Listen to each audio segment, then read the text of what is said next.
নিজের হবু বর হিসেবে ভার্সিটির ইংলিশ প্রফেসরকে দেখে চমকে উঠল আমিয়া। তার সামনে বসে থাকা প্রফেসর শুভ্রর অবস্থাও একই রকম। আমিয়া তাকালো তার বাবা আশরাফ শরীফের দিকে। বুঝতে বেগ পেতে হলো না এটা তারই বুদ্ধি। নিজের বন্ধুর এই ভদ্র সভ্য ছেলের গলায় তাকে ঝুলিয়ে দিতে চাচ্ছে। কিন্তু আমিয়া যে এমন ভদ্রলোক একদমই পছন্দ নয়। তার পছন্দ হলো ফাউন্ডুলে স্বভাবের ছেলে, যাকে সে নিজের ভালোবাসা দিয়ে ভালো করার স্বপ্ন দেখে।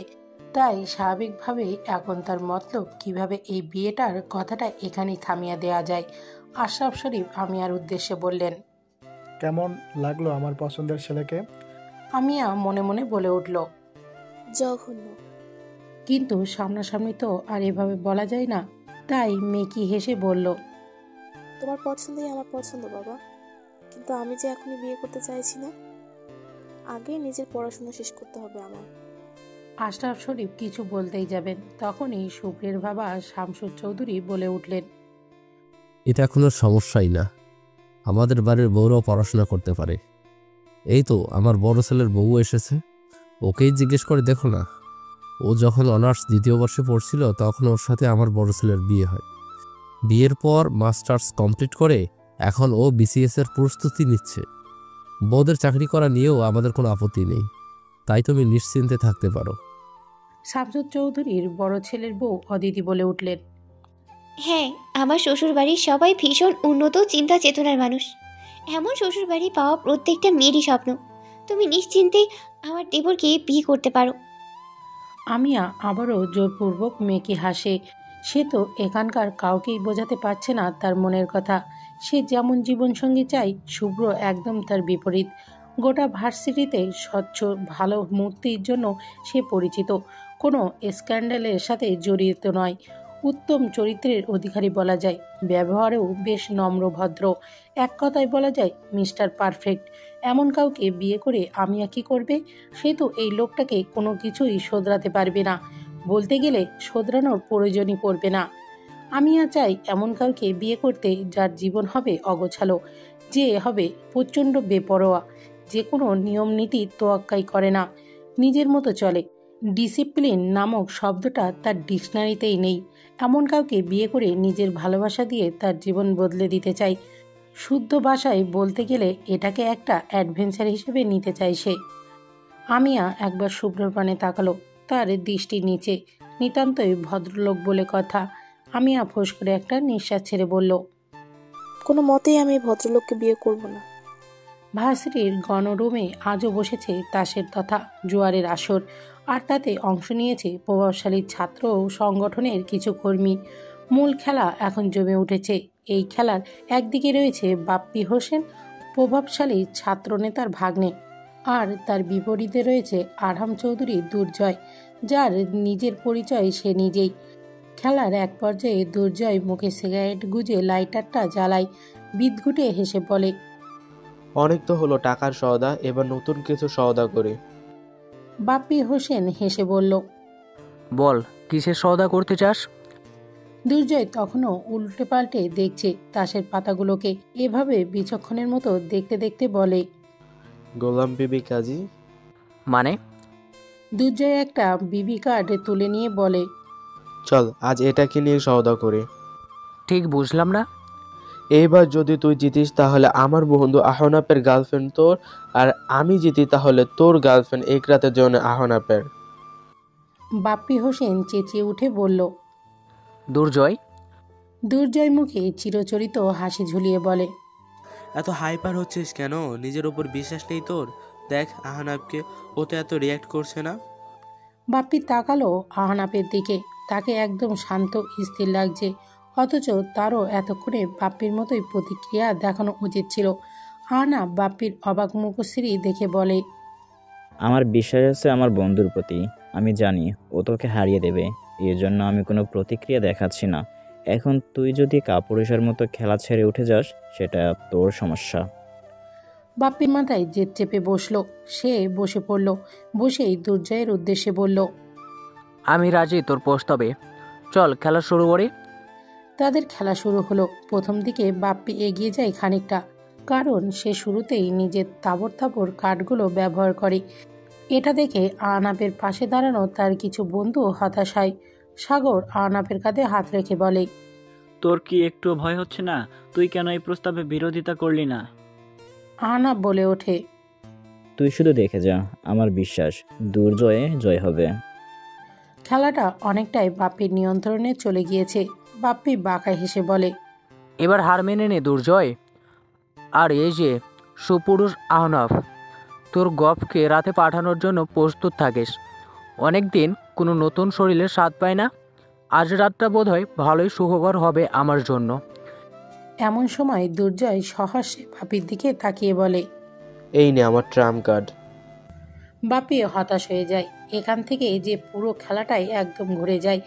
যেন বাপ্পির জয় এক প্রকার নিশ্চিত ছিল। সে ক্রমশ পিছিয়ে যেতে থাকে এবং দুর্জয় দুর্দান্ত কামব্যাক করে। সর্বশেষ চাল দিয়ে দুর্জয় জিতে যায়। বাপ্পির নতজানু হয়ে বসেছিল। অপমানে গ্লানিতে তার চোখ লাল হয়ে গেছে। আহনাফ বাপ্পির সামনে এসে তার কাঁধে হাত রেখে বলে, তোর মালটাকে আজ রাত পাঠিয়ে দিস আমার কাছে। বিশ্বাস কর, তোর থেকে বেশি মজা দিতে পারবো। বাপ্পি রাগী চোখে আহনাফের দিকে তাকায়। আহনাফ একদম ডোন্ট কেয়ার ভাব নিয়ে চলে যায়। দুর্জয় যাওয়ার সময় বাপ্পিকে বলে যায়, আশা করি তুই গেমের শর্তটা পালন করবি। বাপ্পি হাত মুষ্টিবদ্ধ করে। ওরা চলে যাওয়ার পর বাপ্পির চেলা মুন্নার তাকে বলে, বস, আমি আসিফ ভাইয়ের সাথে যোগাযোগ করি। উনি নিশ্চয় আপনাকে সাহায্য করবে। উনি তো আপনার মামা হন। বাপ্পি রেগে বলে, একদম না, আমি চাই না এসব সাধারণ বিষয়ে মামাকে জড়াতে। নাহলে মামার কাছে আমার গ্রহণযোগ্যতা নিয়ে প্রশ্ন উঠবে। আমার বিষয়টা আমি হ্যান্ডেল করতে পারবো। আহনাফ হলরুম থেকে বাইরে আসতেই তার মুখোমুখি এসে দাঁড়ায় তার প্রেমিকা রূপকথা। এসেই আহনাফের কলার চেপে ধরে। আহনাফ শান্ত গলায় বলে, কলার ছাড়ো। রূপকথা চেঁচিয়ে বলে ওঠে, না, ছাড়বো না। কি পেয়েছো কি তুমি আমায়? কোন সাহসী তুমি আমায় সওদায় দাঁড় করালে? আমি কি তোমার কাছে কোনো খেলার বস্তু? রূপ, এখানে অনেক মানুষ দেখছে, কোনো সিন ক্রিয়েট করো না। সিন ক্রিয়েট আমি করছি না, সিন ক্রিয়েট করছো তুমি। ব্যাস, অনেক হয়েছে। আমি আর থাকবো না তোমার সাথে রিলেশনে। তুমি তোমার বন্ধু দুর্জয়ের কথা খুব ওঠা বসা করো, তাই না? এখন ওই দুর্জয়কেই গলায় ঝুলিয়ে ঘুরে বেড়াও। আমার সাথে আর কথা বলতে আসবে না। বলে হনন করে চলে যায়। আহনাফ চাইলেই রূপকথাকে আটকাতে পারত, কিন্তু সে চেষ্টা করে না। দুর্জয় একটা কাঠি দিয়ে দাঁত ঘষতে ঘষতে আহনাফের সামনে এসে বলে, ভাবি আবার রাগ করলো নাকি? আহনাফ কথাটা হেসে উড়িয়ে দেয়। এ আর নতুন কি? তবে যাই বলিস, ভাবি তেজ আছে ভালোই। এই তেজের জন্যই তো ওকে আমার এত পছন্দ। দুর্জয় হেসে বলে ওঠে, এসব তেজ দিয়ে বালটা ফেলাবে? ঘুরে তো তোর কাছেই আসতে হবে।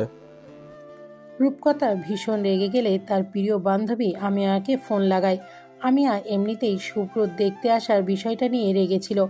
পাত্রপক্ষ চলে যাওয়ার পর থেকেই ঘরে দরজা লাগিয়ে বসে আছে। এমন সময় ফোনের কল আসায় বিরক্তি হলো। ফোনটা রিসিভ করে ভীষণ রাগে গলায় বলল, আমার মুড ভালো নেই, কল রাখ জলদি। রূপকথাও রেগে বলল, হ্যাঁ, তোদের কারো তো মুড ভালো থাকে না। একজন আমায় নিয়ে শব্দ করছে আর একজন আমায় রাগ দেখাচ্ছে। কোথায় যাব আমি? আমিয়া এবার একটু নরম হয়ে বলে, কি হয়েছে রূপ? আহানা ভাইয়ের সাথে আবার কোনো ঝামেলা হয়েছে নাকি? রূপকথা আমিয়াকে সব ঘটনা খুলে বলে। সব শুনে এবার আমিয়ারও ভীষণ রাগ হয়। সে বলে ওঠে, এবার তুই কিছুতেই সহজে আহনাফ ভাইয়াকে ক্ষমা করে দিবি না। এই লোক তো এখনো আগের মতোই আছে। ভেবেছিলাম তোর মতো সুন্দরী মেয়ের ভালোবাসা পেলে বদলে যাবে, কিন্তু রূপকথা নরম সুরে বলে, আহনাফ এত খারাপ নয়। ও তো ওর ওই শয়তান বন্ধু দুর্জয়ের সাথে মিশে এত খারাপ হয়েছে। ওই কথাই আছে না, সঙ্গ দোষে লোহা ভাসে। দুর্জয়ের নাম শুনতেই আমিয়ার চোখের সামনে ভেসে ওঠে এলোমেলো গোপ, মুখ ভর্তি দাড়িওয়ালা সেই শ্যামপুরুষের কথা। তীব্র হয় বুকের স্পন্দন। আনমনেই সে বলে দেয়, দেখবি ওই আরহাম চৌধুরী দুর্জয়কেও কেউ নিজের ভালোবাসা দিয়ে সঠিক পথে ফেরাবে। আমিয়া ঘরের দরজা খুলে বাইরে বের হয়ে আসে। আশরাফ শরীফ আমিয়ার উদ্দেশ্যে বলে, আর কতক্ষণ এভাবে নিজের জেদ বজায় রাখবে? নিজের ভালোটা তো এবার বোঝো তুমি। শুভ্র ভালো ছেলে, ওর সাথে তোমার জীবন অনেক সুখের হবে। আমিয়া বলার মতো কিছুই খুঁজে পায় না। সে কিভাবে বলবে তার শুভ্রকে একদমই পছন্দ হয়নি? সে শুভ্রকে একদম সহ্য করতে পারে না। এত ভালো কেন হবে একটা মানুষ? তবে শুভ্রর একটা দোষ খুঁজে বের করতে পারলো আমিয়া। শুভ্রর বয়স একটু বেশি, প্রায় 32 বা 33, আর আমিয়ার বয়স 22। এই বয়সের পার্থক্যেই সে এখন নিজের অস্ত্র বানাতে চাচ্ছে। তাই আমিয়া আশরাফ শরীফের উদ্দেশ্য করে বলল, তুমি কেমন ছেলে পছন্দ করেছো? বয়স তো আমার থেকে অনেক বেশি। অনেক না, মাত্র 10 বছরের বড়। এটাকে নিয়ে ইস্যু তৈরি করো না। ও একজন যোগ্য ছেলে, তোমাকে সুখে রাখবে। আমার সুখ তুমি যদি বুঝতে তাহলে হয়ে যেত বাবা। তুমি কখনো আমাকে বুঝতে পারোনি। আমি এত তর্ক করতে চাচ্ছি না। আমার শুভ্রকে পছন্দ হয়েছে এবং ওর সাথে আমি তোমার বিয়ে দেব, এটাই শেষ কথা। আমিয়া আর কিছু বলতে পারল না। আশরাফ শরীফ তাকে আর কিছু বলার সুযোগ না দিয়ে প্রস্থান করলো। আমিয়াও মনে মনে বলল, বিয়ে তো আমি নিজের পছন্দের ছেলেকেই করব। তুমি আমার উপর কোনো জোর জবরদস্তি করতে পারবে না। শহরের একটি নামিদামি হোটেলে ব্লু অরিজিনি। এই হোটেলের একটি বিশাল বহুল কক্ষে বসে আছে টিনা মির্জা। টিনার হাত পা কাঁপছে। বাপ্পি চৌধুরীর গার্লফ্রেন্ড সে। শর্তে হেরে যাওয়ায় তাই সে টিনাকে পাঠিয়ে দিয়েছে আহনাফের শয্যাসঙ্গী হওয়ার জন্য। টিনার অবশ্যই এতে তেমন অসুবিধা নেই, কারণ সে লোভী প্রকৃতি মেয়ে। এর আগেও তার 2জন বয়ফ্রেন্ড ছিল এবং তাদের সাথেও রুম ডেটও সে করেছে। শুধু তাই নয়, আরও কিছু ছেলের সাথেও রুম ডেট করেছে, যাতে সে জাস্ট ফ্রেন্ড মনে করত। বাপ্পির মতো মালদার পার্টি পেয়ে সে বাপ্পিকে মজিয়েছিল। বাপ্পির সাথে প্রেম করে তার লাভ হয় ক্ষতি হচ্ছে না। মাসে মাসে তার দামি মেকআপ, সামগ্রিক খরচা এবং অন্যান্য ভোগবিলাসিতার টাকা বাপ্পিই তো দিচ্ছে। তাই বাপ্পি যখন তাকে আহনাফের কাছে আসতে বলল, তখন শুরুতেই গাইগুই করতেই পরে নিজের স্বার্থে রাজি হয়ে যায়। বাপ্পি বেঁকে বসলে তো সে সব হারাবে। তার বিনিময়ে না হয় আরেক ছেলের সাথে রাত কাটাবে, এতে তো কোনো ক্ষতি নেই। কিন্তু এত সময় ধরে অপেক্ষা করতে করতে তার একদম ভালো লাগছে না। টিনা অধৈর্য হয়ে উঠল। উঠে যেতে নেবে এমন সময়ই দরজা খুলে রুমের ভেতর প্রবেশ করলো আহনাফ। তার চোখ মুখ শক্ত। টিনা আহনাফকে দেখে বলল, আমি আপনার জন্যই অপেক্ষা করছিলাম। আমি টিনা মির্জা, বাপ্পির গার্লফ্রেন্ড। বলেই সে বিছানায় বসে নিজের পোশাক সরিয়ে অশ্লীল অঙ্গভঙ্গি করতে থাকে। আহনাফ এগিয়ে এসে টিনার মুখে থুতো মারে। আচমকা এমন ঘটনায় টিনা হতবিহ্বল হয়ে তাকিয়ে থাকে। রুষ্ট হয়ে বলে, এটা কি করলেন আপনি? আহনাফ দ্বিগুণ রাগে টিনার গাল চেপে ধরে বলে ওঠে, তোর বাপ্পিকে কি বলে দিস? ওই আহনাফ কারো অটোমাল খায় না। তোর জন্য এই থাপ্পড় ছাড়া আর কিছুই নেই। তোর মতো বাজারের মেয়েকে স্পর্শ করতেও ঘৃণা লাগে। বলেই আহনাফ দ্রুত বেগে বেরিয়ে যায়। লজ্জা অপমানে কাঁপতে থাকে টিনা। আহনাফের যাওয়ার পানে তাকিয়ে বলে, এর পরিণাম আপনাকে ভোগ করতে হবে আহনাফ চৌধুরী। রূপকথা আজ ভার্সিটিতে এসেই ক্যাম্পাস থেকে দূরে একটা কৃষ্ণচূড়ার গাছের সামনে মন খারাপ করে দাঁড়িয়ে আছে। আহনাফ গতকাল অন্য একটা মেয়েকে স্পর্শ করেছে, তার সাথে থেকেছে। ভাবতেই ঘৃণায় গা গুলিয়ে আসছে। রূপকথা যে বড্ড ভালোবাসে আহনাফকে। সেই স্কুল জীবন থেকে লোকটাকে ভালোবেসেছে। সেই প্রেমকে ভুলে যাওয়া কি এতই সোজা? কিন্তু এক চরিত্রহীন ছেলের সাথে সে নিজেকে জড়াতে চায় না। সে সিদ্ধান্ত নিয়ে ফেলেছে, যতই কষ্ট হোক না কেন এই সম্পর্কটা আর রাখবে না। আহনাফের সাথে ব্রেকআপ করবেই। আহনাফ ভার্সিটিতে এসেই দুর্জয়, সাগর সহ তার বন্ধুদের সাথে ক্যান্টিনে বসে আড্ডা দিচ্ছে। রূপকথাকে নিয়ে যেন তার কোনো ভাবনাই নেই। আচমকা কেউ এসে তাদের টেবিলে জোরে শব্দ করে।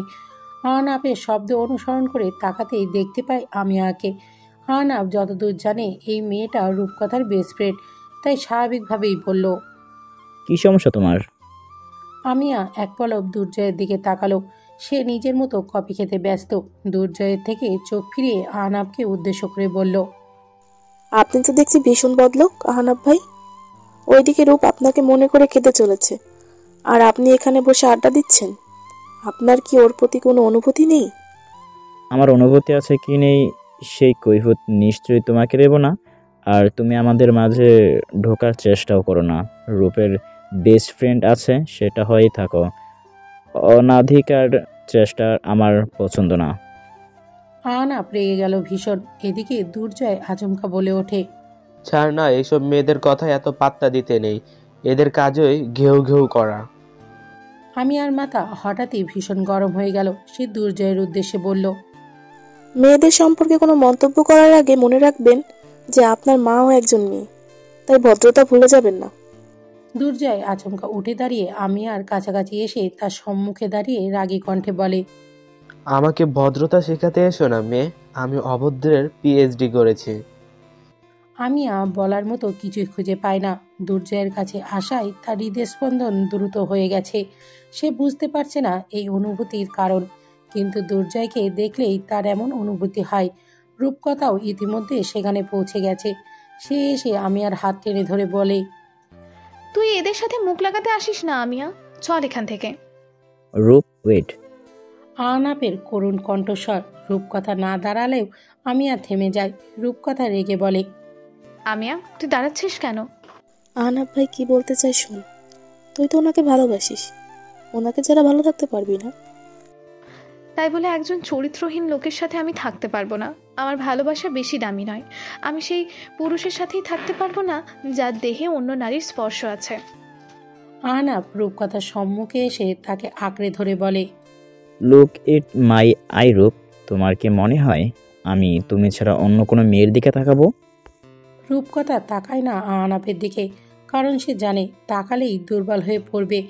বরঞ্চ সে হাত ঝাড়া দিয়ে বলল, যেই পুরুষ তার প্রেমিকাকে নিয়ে সওদা করে সে হচ্ছে কাপুরুষ। আর আমি কোনো কাপুরুষের সাথে সম্পর্কে থাকতে চাই না, আর না তো এমন কোনো পুরুষের সাথে যে অন্য নারীর সাথে। রূপ। রূপকথা কোনো কথা গ্রাহ্য না করে হাত ঝাটকা দিয়ে চলে যায়। রূপকথা ক্যান্টিন থেকে বেরিয়ে আবারও সেই কৃষ্ণচূড়া গাছের সামনে এসে দাঁড়ায়।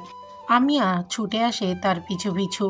রূপকথা আমিয়াকে দেখে বলে, তুই কেন এলি এখানে? আমাকে একটু একা থাকতে দে না। আমিয়া রূপকথার কাছে এসে তার কাঁধে হাত রেখে বলে, আমি বুঝতে পারছি রূপ তোর কষ্টটা। ভালোবাসার মানুষ কষ্ট দিলে যে সেই কষ্ট বড্ড বুকে লাগে। রূপকথা মলিন হেসে বলে, ভুল মানুষকে ভালোবাসলে কষ্ট তো পেতেই হবে। দোষটা আমারই ছিল। আমি ভেবেছিলাম ভালোবাসা দিয়ে বদলে ফেলবো আহনাফকে, কিন্তু আমি ভুল ছিলাম। আহনাফকে ভালোবেসে আমি ওকে বদলাতে পারিনি, বরঞ্চ নিজে ভেঙে চুরে একাকার হয়ে গেছি, ঝলসে গেছি একদম।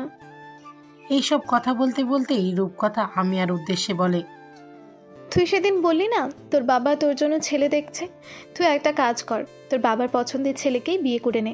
আঙ্কেল বিচক্ষণ মানুষ, তোর জন্য ভালো কিছুই উনি খুঁজে বের করবেন। তুই আমার মতো বোকামি করিস না আমিয়া। আমিয়া রূপকথার এমন কথা শুনে খানিক রেগে বলে, তুই নিজে ভালোবাসা দিয়ে আহনাফ ভাইকে বদলে দিতে পারিসনি জন্য ভাবিস না যে আর কেউ পারবে না। আমার বিশ্বাস আছে নিজের উপর।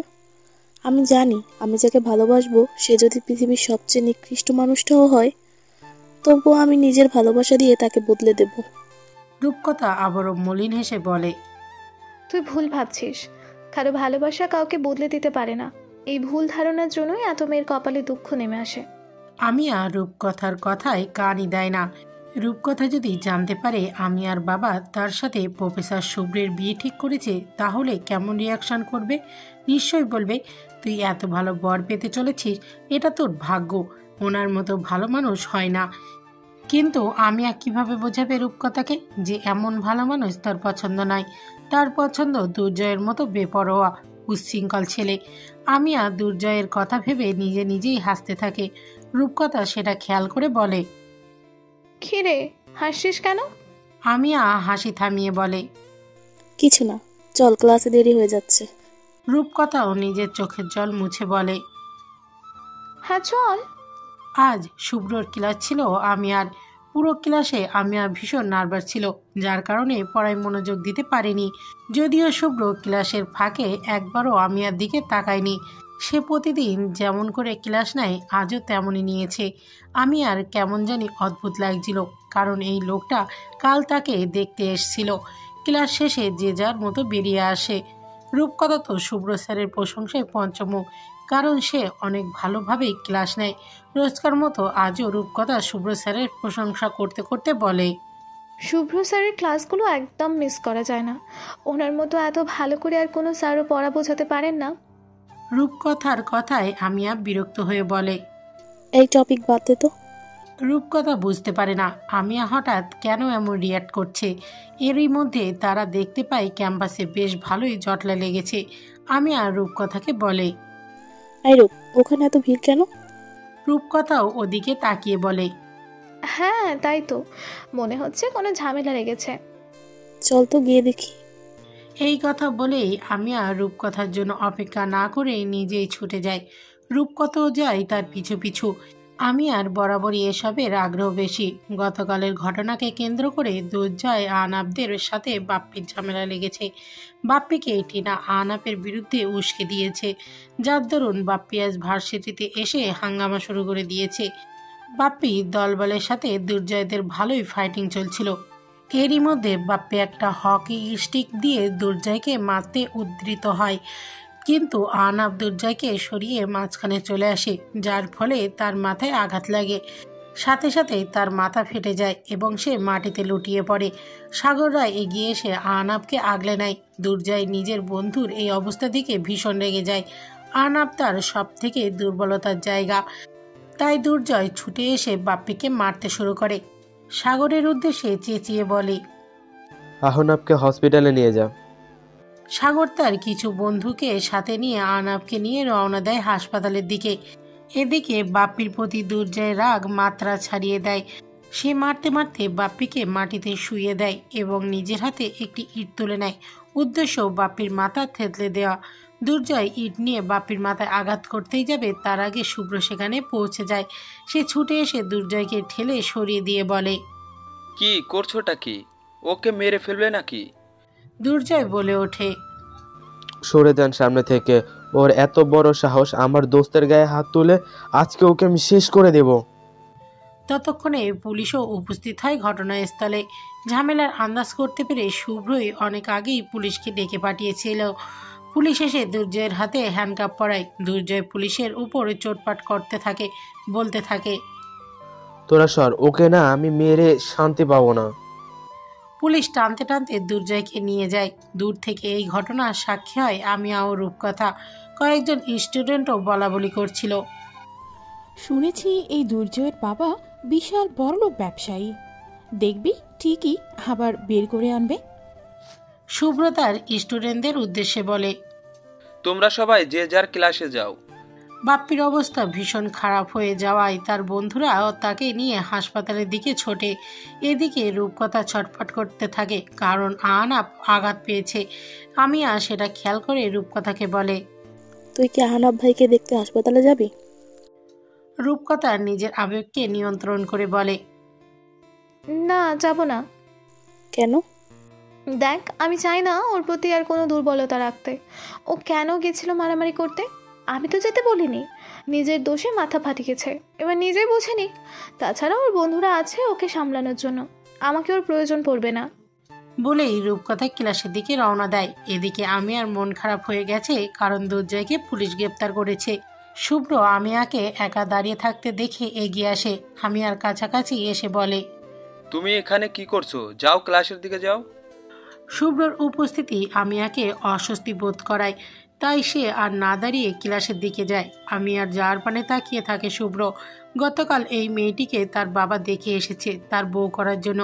ফিরে এসে থেকেই মেয়েটার চিন্তায় তার মাথা থেকেই যাচ্ছে না। শুভ্রের সাথে আগে কখনো এমনটা হয়নি। তার বাবাকে যতটা সিরিয়াস মনে হয়েছে, তাতে সে এক প্রকার নিশ্চিত এই মেয়েটাই তার বউ হবে। ব্যাপারটা ভাবতেই শুভ্র হৃদয়ে তোলপাড় শুরু হয়। ভার্সিটি ছুটি হতেই আমিয়া রূপকথাকে জোর করতেই থাকে আহনাবকে দেখতে যাওয়ার জন্য, কিন্তু রূপকথা স্পষ্ট জানিয়ে দেয়, তোর যদি যাওয়ার হয় যা, কিন্তু আমাকে একদম জোর করবি না। অনেক ছোট হয়েছি আমি, আর না, নিজেকে এত সস্তা বানানোর রুচি আমার নেই। বলেই সে নিজের বাসার উদ্দেশ্যে রওনা দেয়। এদিকে আমিয়া বলে ওঠে, আমাকে আহনাব ভাইয়ের সাথে দেখা করতে যেতেই হবে। দুর্জয় এখন কেমন আছে না জানা পর্যন্ত আমার শান্তি নেই। আহনাবের জ্ঞান ফিরেছে কিছুক্ষণ আগে। সাগর, মান্না সহ তার কিছু বন্ধু তাকে ঘিরে রেখেছে, কিন্তু আহনাবের চোখ খুঁজছে অন্য কাউকে। সাগর আহনাবকে বলে, কেমন আছিস তুই এখন? মাথায় কি এখনো ব্যথা আছে? না। আচ্ছা দুর্জয় কোথায় রে? ওকে তো দেখছি না। সাগর কিছু বলার আগেই মান্না বলে, দুর্জয়কে তো পুলিশ অ্যারেস্ট করেছে, আহনাব হতাশ শ্বাস ফেলে। সাগর বলে, তুই চিন্তা করিস না, আঙ্কেল ঠিকই ওকে ছাড়িয়ে আনবে।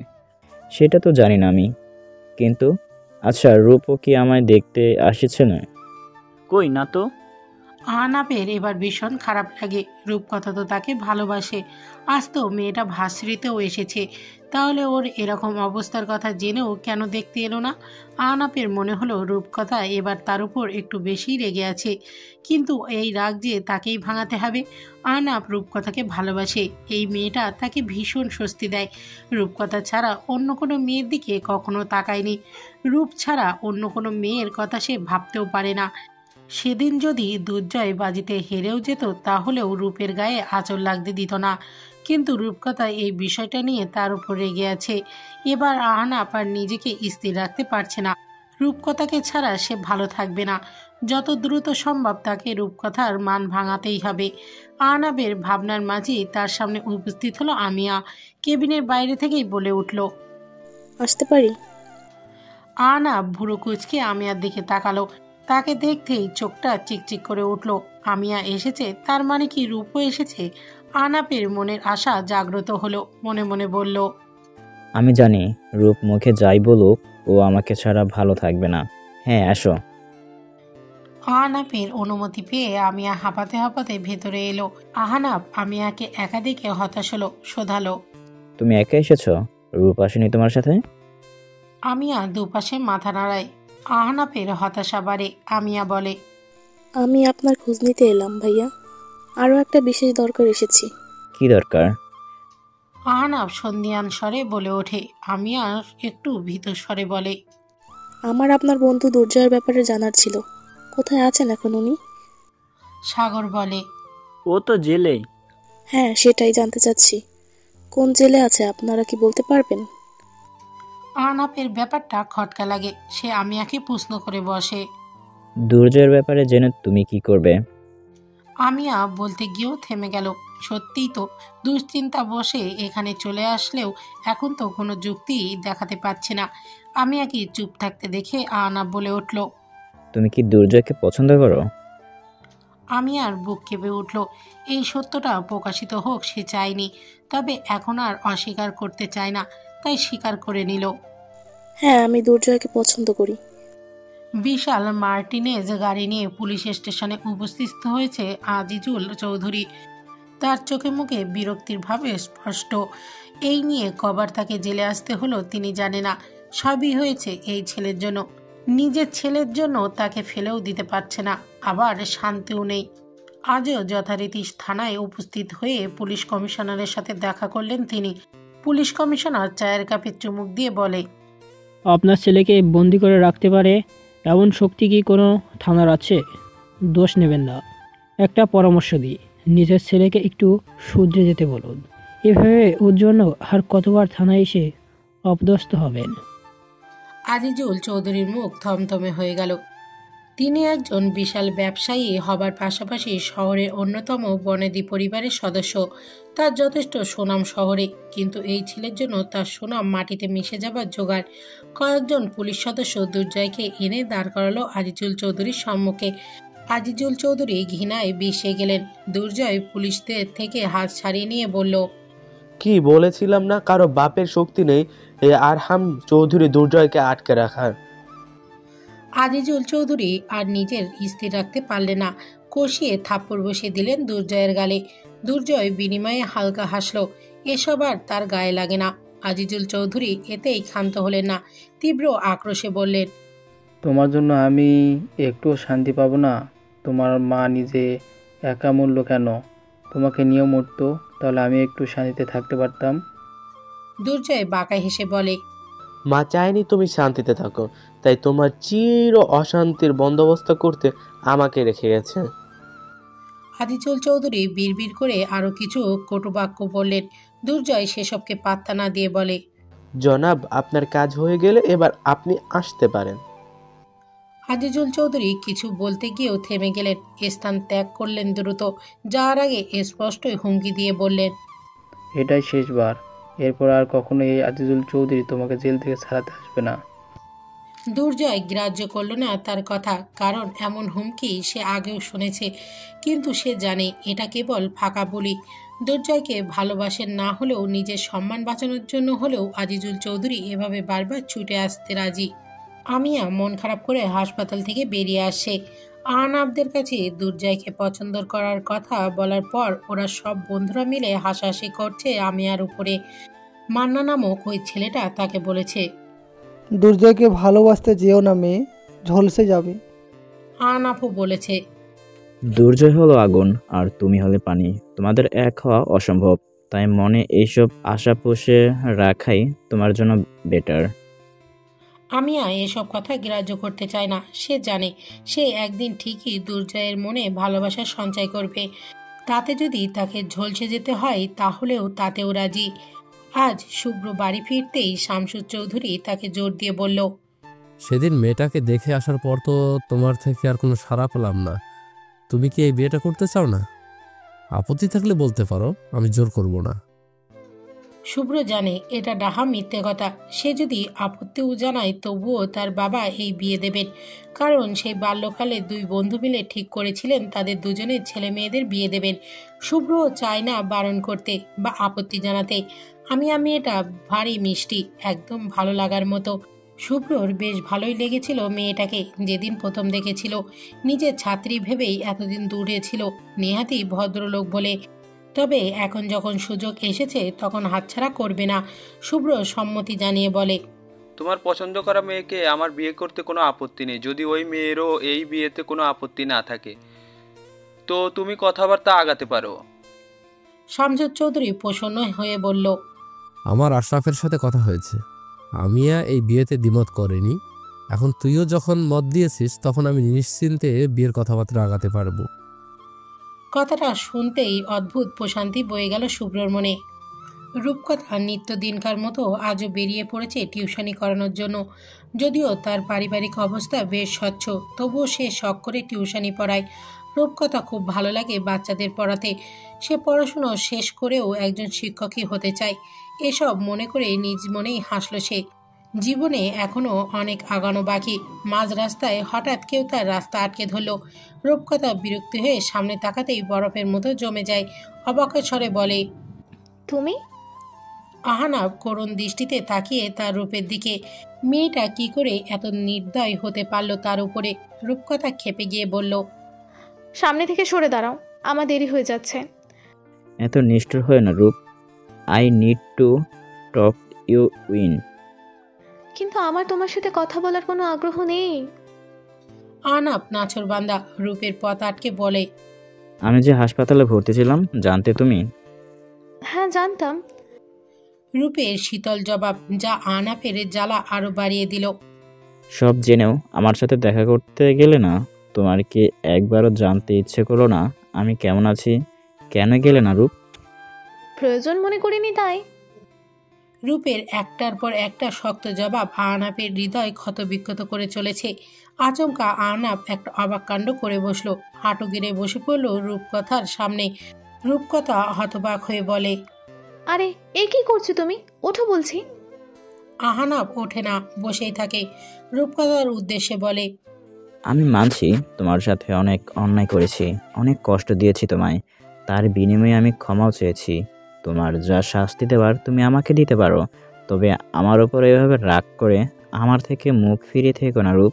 তোমার অবহেলা আমার ভীষণ কষ্ট দিচ্ছে। আহনাফের এমন কথা শুনে রূপকথার মুখে হাসি ফুটে ওঠে।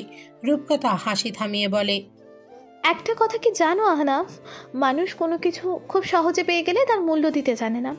এই যেমন তুমি আমাকে খুব সহজে পেয়ে গেছিলে, তাই আমাকে টেকেন ফর গ্রান্টেড ভেবে নিয়েছিলে, তাই আমার মূল্যায়ন করনি। আমাকে নিয়ে সওদা করতেও দুবার ভাবনি। কিন্তু বিশ্বাস করো, আমি এতটা সস্তা নই। তুমি একবার প্রপোজ করাতেই তোমার সাথে রিলেশনে গিয়েছিলাম, ভালোবাসি বলে। অন্ধের মতো ভালোবেসেছি তোমায়। তোমার সব অন্যায় দেখেও না দেখার ভান করে থেকেছি, কারণ আমি ভাবতাম দিন শেষে তুমি আমায় ভালোবাসো। কিন্তু তুমি আমার সেই ধারণাও ভুল প্রমাণিত করলে। নিজের বন্ধুর প্ররোচনায় আমাকে নিয়ে এরকম কুৎসিত শর্ত দিতেও দুবার ভাবলে না। আমার এখন তোমার প্রতি শুধু একটাই অনুভূতি, আর সেটা হলো ঘৃণা। বলেই রূপকথা আর এক পলকও না দাঁড়িয়ে দ্রুত পায়ে হেঁটে স্থান ত্যাগ করে। আহনাফ রূপকথা যার পানে তাকিয়ে বলে, তুমি মুখে যতই যাই বলো, আমি জানি তুমি আমাকে কতটা ভালোবাসো। আমি তোমাকে নিজের থেকে দূরে থাকতে দেব না রূপ। তোমার সব মান অভিমান ভাঙাবই, আমাদের মধ্যকার এই দূরত্ব ঘোচাবই। জেল থেকে ছাড়া পাবার পর আজ প্রথম ভার্সিটিতে পা রাখলো দুর্জয়। এসেই মান্না সাগরদেরকে নিয়ে ক্যান্টিনে আড্ডা দিচ্ছে। ক্যান্টিনের নিয়মে কোনো পরোয়া না করেই সবার সামনে সিগারেট ধরালো। কিছু স্টুডেন্ট আর চোখে দেখিয়ে দৃষ্টি ফিরিয়ে নিল।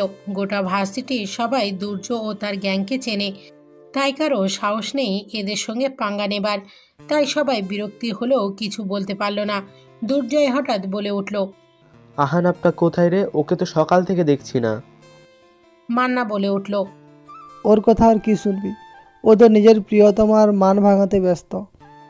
দুর্জয় বিদঘুটে হাসি দিয়ে বলল, এই আহানাপ আবার কবে থেকে ওই মেয়েটাকে এত পাত্তা দেওয়া শুরু করলো? আগে তো শুধু আছে এমন ভাব নিয়ে থাকতো। সাগর বলে, যখন কোনো কিছু আমাদের কাছে থাকে তখন আমরা তার মূল্য দিতে পারি না, দূরে চলে গেলেই তার মর্ম বুঝতে পারি। দুর্জয় সাগরের কথায় পাত্তা না দিয়ে বলল, এসব ভাওতাবাজি। মেয়ে মানুষকে এত মাথায় তুলতে নেই। ওদের স্থান পুরুষদের পায়ের নিচে। মাথায় তুললে উঠে নৃত্য শুরু করবে। সাগর ফুঁসে উঠে দুর্জয়ের কথা শুনে আচমকা বলে বসে, এত বড় বড় কথা বলিস না, দেখা যাবে তুইও কোনোদিন কোনো মেয়েকে এমন মাথায় তুলে নাচলি। সাগরের কথা শুনে হাসতে শুরু করে দিল দুর্জয়। ভীষণ বিদঘুটে সেই হাসি। কোনো রকমে হাসি থামিয়ে বলে, দুর্জয়কে তোরা এখনো চিনে উঠতে পারিসনি। আমি আর যাই হোক কোনো মেয়ে মানুষের জন্য এত বিচলিত হয়ে উঠবো না। মেয়ে মানুষে আমার অ্যালার্জি আছে জানিস না? দেখেছিস আমাকে কোনোদিন কোনো মেয়ের পাশে ঘুরঘুর করতে? সাগর বলে, সেটা অবশ্য দেখিনি, কিন্তু তোর অলক্ষ্যে যে একটা মেয়ে তোকে ভালোবেসেছে সেটা কি তুই জানিস? দুর্জয়ের উজ্জ্বল মুখ হঠাৎ আমাবস্যা নেমে এলো। একটা মেয়ে ভালোবেসেছে, তাও আবার তাকে? এই যে অবিশ্বাস্য। সে তো আহনাফের মতো সুদর্শন নয়, নিজেকে পরিপাটি করে রাখে না, সব সময় অগোছালো ভাব তার মাঝে। তার চালচলনও যথেষ্ট অশালীন। এত এত খুদের মাঝেও কোনো মেয়ে তাকে পছন্দ করলো জানতে বড় ইচ্ছা করছে। তাই তো সে জিজ্ঞাসা করে বসলো, কে সেই মেয়ে? কাকতালীয় ভাবেই ঠিক সেই সময়ে আমিয়া প্রবেশ করলো ক্যান্টিনে। মান্না আমিয়াকে দেখে উত্তেজিত হয়ে বেশ খানিকটা চেঁচিয়ে বলে উঠল, আরে ওই তো সেই মেয়ে। মান্নার দৃষ্টি অনুসরণ করে দুর্জয় তাকালো আমিয়ার দিকে, আর তাকাতেই অবাক হয়ে গেল। আরে এটাই তো সেই মেয়েটা যার সাথে। আর কিছু ভাবতে পারল না দুর্জয়। মান্না কথাটা জোরে বলাই ক্যান্টিনের উপস্থিত সবাই দৃষ্টি আমিয়ার দিকে। আমিয়া নিজেও অবাক। দুর্জয় আচমকা উঠে দাঁড়ালো। শক্ত হলো তার চোয়াল। ক্ষিপ্ত গতিতে এগিয়ে এলো আমিয়ার দিকে। বেশ জোরেই তার হাত চেপে ধরে বাইরের দিকে টেনে নিয়ে যেতে লাগলো। ঘটনা এত দ্রুত ঘটে গেল যে আমিয়ার কোনো প্রতিক্রিয়ায় দেখানোর সুযোগ পেল না। আমিয়াকে জোরপূর্বক টেনে বাইরে এনে তার হাত ছাড়ল দুর্জয়। আমিয়া তখনও অবাক দৃষ্টিতে দুর্জয়কেই দেখছে। দুর্জয় বেশ রাগত স্বরে আমিয়াকে শুধালো, পছন্দ করো আমায়? আমিয়া থতমত খেল। তৎক্ষণিক কোনো উত্তর দিতে পারল না। দুর্জয় বেজার বিরক্ত হয়ে পুনরায় শুধালো, কি হলো, চুপ আছো কেন? আমার প্রশ্নের জবাব কই? আমিয়া কিঞ্চিৎ সাহস দেখে হ্যাঁ বোধক মাথা নাড়ল।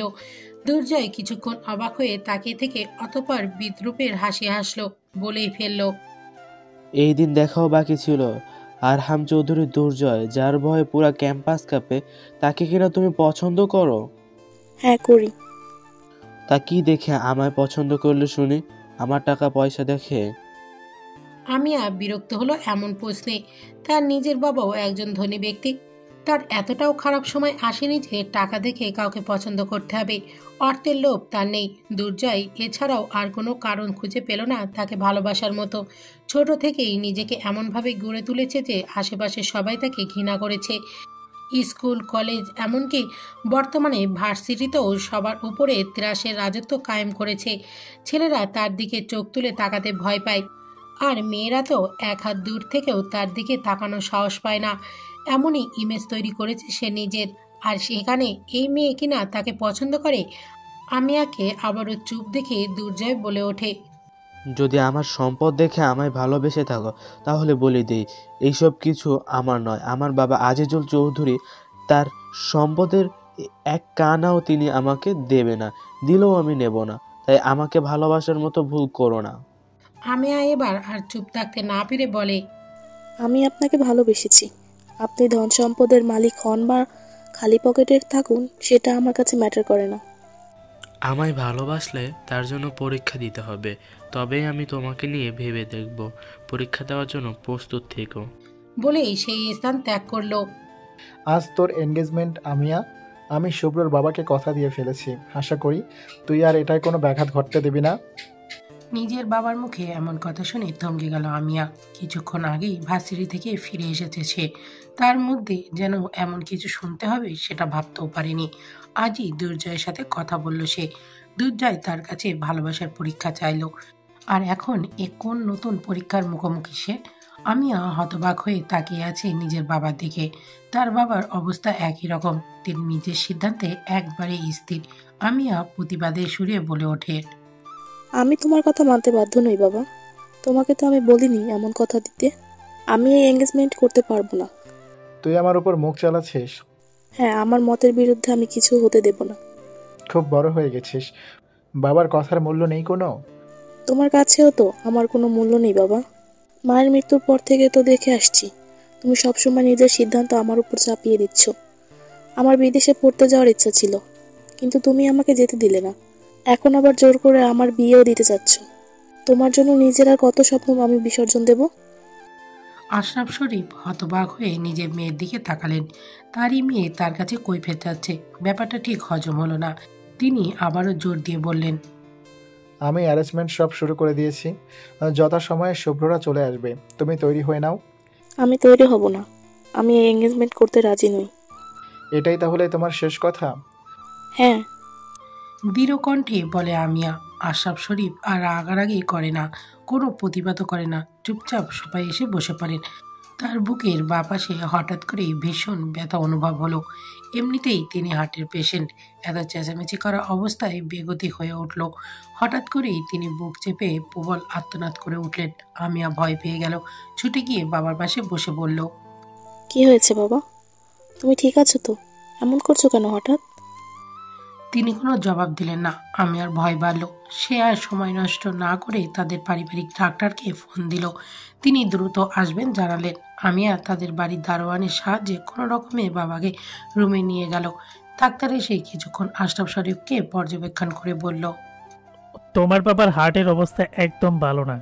এই যাত্রায় বেঁচে গেছেন, তবে বাড়াবাড়ি কিছু হয়ে যেতে পারে। তুমি খেয়াল রেখো যেন ওনাকে আর কোনো স্ট্রেস নিতে না হয়। আমি আর চুপসে গেল। এমন কিছু মোটেও আশা করেনি সে। ডাক্তার চলে যাওয়ার কিছু সময় পর আশরাফ শরীফ কিছুটা সুস্থ বোধ করলেন। আমি আর তার পাশে গিয়ে বসতেই আশরাফ শরীফ বললেন, তোর মায়ের মৃত্যুর পর থেকে তোকে নিয়ে আমার খুব চিন্তা হয় রে মা। তুই ছাড়া যে এখন আমার এই দুনিয়ায় কেউ নেই। এই জন্যই তো তোকে এত দূর বিদেশে পাঠাতে চাইনি, আর তুই এই নিয়ে অভিমান পুষে রেখেছিস। আমি আর তার বাবার গলা জড়িয়ে কাঁদতে শুরু করে। আশরাফ শরীফ বলতে থাকেন, আমার শরীর এখন একদম ভালো যাচ্ছে না আমিয়া। আমার মনে হয় আমি আর বেশি দিন। বাবা প্লিজ এমন কথা বলো না, আমার কষ্ট হচ্ছে শুনতে। আমি বেশি কিছু চাই না, শুধু নিজের মৃত্যুর আগে তোকে সুখী দেখে যেতে চাই। শুভ্র শামসুরের ছেলে। শামসুর আমার প্রাণপ্রিয় বন্ধু। শুভ্রকেও আমি ছোট থেকে দেখে আসি, ভীষণ ভালো ছেলেও। আমি জানি ও তোকে সুখে রাখবে। নির্দ্বিধায় ওর হাতে তোকে তুলে দিয়ে আমি চিন্তামুক্ত হতে পারবো। একজন বাবা যা করেন তার মেয়ের ভালোর জন্যই করেন। তুই আর এনগেজমেন্টে না করিস না মা। এই এনগেজমেন্টটা হয়ে গেলে আর কয়েক মাস পরেই তোদের 4 হাত এক করলেই আমার শান্তি। আমি আর যেন অকুল পাথারে পড়ল। তাকে আবেগ এবং বিবেক দ্বন্দ্বে জর্জরিত হতে হলো। অশ্রু বিসর্জন দিল খানিক নীরবে। এই মুহূর্তে দুর্জয়ের কথা মনে পড়ল। ছেলেটাকে ভালোবাসে সে, কিন্তু নিজের বাবার এই পরিস্থিতিতে সেই ভালোবাসার মুখে নাই। তাই বাবার কথা মেনে নিতে হবে তাকে। আমি মাথা নাড়িয়ে চোখ বন্ধ করে বলল, তোমার সিদ্ধান্তে আমি রাজি বাবা। তুমি ওনাদের আসতে বলো। আশরাফ শরীফ যেন দুশ্চিন্ত মুক্ত হলো। বেশ ঘরোয়াভাবেই আংটি বদলের আয়োজন করা হয়েছে। আমিয়াদের তরফ থেকে তার তেমন কোনো নিকটবর্তী আত্মীয় আসেনি। এই শহরে তার মামা থাকেন, তিনি সপরিবারে এসেছেন। আর শুভ্রর বাবা মা, ভাই ভাবি এবং কিছু নিকট আত্মীয় এসেছে। শুভ্র এখানে এসে থেকে আমি আর দেখা পাইনি। চাতক পাখির মতো আমি আর অপেক্ষায় ভোর গুনছে। তার তৃষ্ণা মেটানোর জন্য বোধহয় আগমন ঘটলো আমি আর। একটি পিঙ্ক কালারের গাউন এবং তার সাথে ম্যাচিং গহনা পরে নিচে নেমে আসতে লাগলো আমিয়া। শুভ্রর পরনে কালো কারুকাজ করা পাঞ্জাবি এবং পাজামা। সে অপলক তাকিয়ে রইল আমিয়ার দিকে। মেয়েটার মুখে হাসি নেই, বিষণ্ণ লাগছে। শুভ্র বুঝলো না এই বিষণ্ণতার কারণ। বাবার কাছে তো শুনলো ও এই বিয়েতে মত দিয়েছে, তাহলে এভাবে মন খারাপ করে থাকার কি মানে? শুভ্রর ভাবি অদিতি উঠে গিয়ে আমিয়ার পাশে দাঁড়ালো। আমিয়ার মামি তাকে ধরে নিচে এনেছে। অদিতি আমিয়ার কাছাকাছি গিয়ে মৃদু হেসে বলল, বাহ, কি সুন্দর লাগছে তোমায়। আমার দেবরজি তো আজ তোমার রূপে মায়ায় ডুবে যাচ্ছে। আমিয়া মেকি হাসলো। একবার শুভ্রর দিকে তাকিয়ে চোখ ফিরিয়ে নিল। শুভ্রর বড় ভাই সাবিন তাকে উঠতে বলল। শুভ্র উঠে দাঁড়ালো। আমিয়া ও শুভ্রকে মুখোমুখি দাঁড় করানো হলো আংটি বদলের উদ্দেশ্যে। শুভ্র খেয়াল করেছে আমিয়া একবারও তার দিকে তাকাচ্ছে না, মাথা নিচু করে দাঁড়িয়ে আছে। অদিতিরও নজরে এলো ব্যাপারটা। সে বলল, এত লজ্জা পাচ্ছ কেন বোন? তাকাও একবার আমার দেবরজির দিকে। দেখো, তোমার সাথে দৃষ্টি মেলানোর অপেক্ষায় তাকিয়ে আছে সে। আমি আর সাহসায় মাথা তুলে তাকালো না। একটু সময় নিয়ে তাকিয়ে আবার মাথা নামিয়ে নিল। সবাই তারা দিতে লাগলো আংটি বদলের জন্য। মনে অনেক দ্বন্দ্ব নিয়ে আমিয়াকে আংটি পরিয়ে দিল শুভ্র। আমিয়াও কাঁপা কাঁপা হাতে আংটি পরিয়ে দিল সম্পূর্ণ নিজের মনের বিরুদ্ধে। মনে মনে বলল, একজনকে ভালোবেসে আরেকজনের নামে আংটি পরা ভীষণ কষ্টের অনুভূতি। ভেতর থেকে যে ঝলসে যাচ্ছি আমি। আহানাপ অনেক চেষ্টা করেও সারাদিনে রূপকথার মান ভাঙতে পারেনি। শেষ অবধি আহানাপের জ্বালায় বিরক্ত হয়ে রূপকথা টিউশনি পড়িয়ে এসে সেই যে নিজের বাসায় ঢুকেছে আর বের হয়নি। আজ এমনকি ভার্সিটিতেও যায়নি, ফোনও বন্ধ করে রেখেছে। আহানাপ সেই তখন থেকে তার বাসার নিচে দাঁড়িয়ে। আকাশ অন্ধকার, একটু পরেই বৃষ্টি নামবে, কিন্তু রূপকথার কোনো দেখা নেই। সে আর কতক্ষণ এভাবে অপেক্ষা করবে? বিরক্তি হয়ে সিগারেট ধরালো আহানাপ। আকাশ ভিয়েও বৃষ্টি নামলো। আহানাপের সিগারেট নিভে গেল বৃষ্টির পানিতে। ভিজে যেতে লাগলো পুরো শরীর। সে অসহায় চোখে একবার রূপকথার বাসার দিকে তাকিয়ে চোখ সরিয়ে নিল। এমন সময় হঠাৎ খেয়াল করলো তার মাথায় আর পানি পড়ছে না। কেউ ছাতা নিয়ে দাঁড়িয়ে তার মাথায়। আহানাপের মনে আশার সঞ্চয় হলো।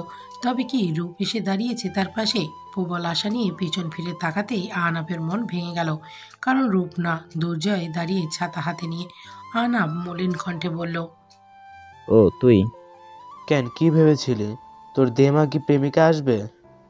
একদম বাজে কথা বলবি না রূপের নামে।